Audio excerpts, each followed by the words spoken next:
Whether you want to pay off debt, buy a new car, or take a vacation, the best way to achieve your financial goals is to monitor your spending, and creating a monthly budget will help you do just that. It will also make you more aware of your spending habits so you can take control of your finances, which means creating and sticking to your budget is one of the most important steps on your financial journey. In order to work for you, your budget should follow 2 rules. After all of your income and expenses are tallied, your budget needs to be balanced, meaning you shouldn't spend more than you earn each month.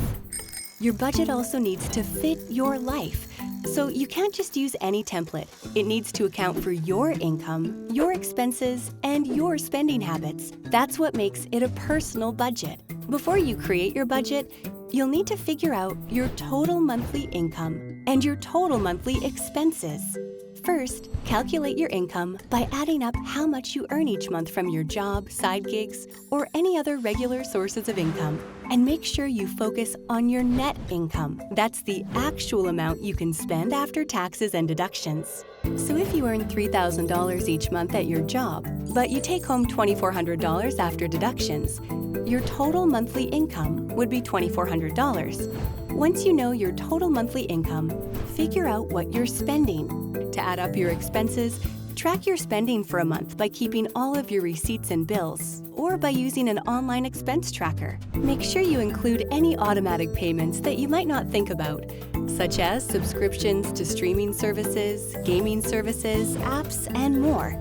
Once you have a clear idea of what you're spending, divide those expenses into 2 different types.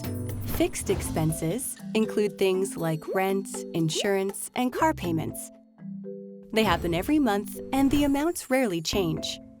Your variable expenses, on the other hand, include things like groceries, clothing, and entertainment.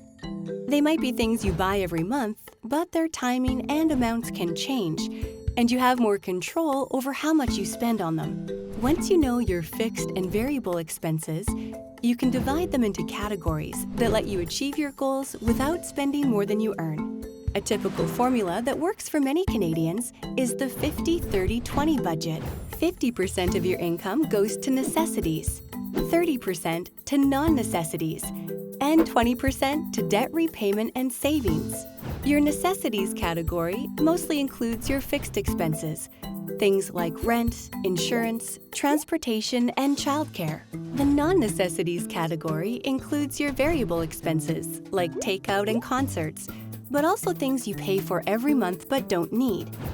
Of course, some expenses don't fit completely into either category. Take groceries. While you need to buy food, you'll want to do your best to ensure what you buy fits within your budget. If your necessities add up to more than 50% of your monthly income, you might be able to find ways to reduce them, though that's not always an option.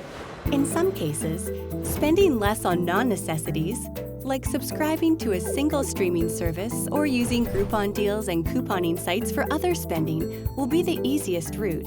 If you're looking to pay down debt or save money, there are ultimately 2 options: spend less or earn more. So if cutting back isn't an option, you could also increase your monthly income through a side hustle. Many Canadians make extra money by driving for ride-sharing or food delivery apps. Others become tutors or virtual assistants on the side.